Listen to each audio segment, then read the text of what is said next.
ഇതിൽ ഫിക്സ് ചെയ്ത് വെച്ചില്ലേ? ഫിക്സ് ഒന്നും ചെയ്യാനല്ല അത് അങ്ങനെയുള്ള ഫിക്സ് ചെയ്യാനുള്ളതാ. ഇവിടെ ഇനി ഇരിക്കണം, അതിവിടെ ഫിക്സ് ചെയ്യാൻ പറ്റില്ല. മാത്രമല്ല ഇവിടെ ചടിയാണ് ഇത് ആണെങ്കിൽ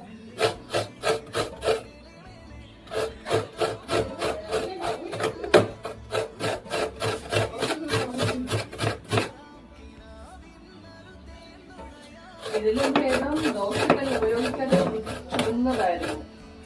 ഓ ശരി. നമുക്ക് ദോശ വളച്ചിടാൻ പോലും അറിയില്ല. എന്നിട്ടാണ് ഞാൻ അപ്പഴേ പറഞ്ഞതാ I was trying to help. ഞാൻ പറഞ്ഞ ദോശ കഞ്ഞിട്ട് നോക്കാൻ ഞാൻ വന്നപ്പോ അവ അതിനെ എടുത്ത് വേവാതെ എടുത്ത് അങ്ങനെയല്ല എന്നിട്ട്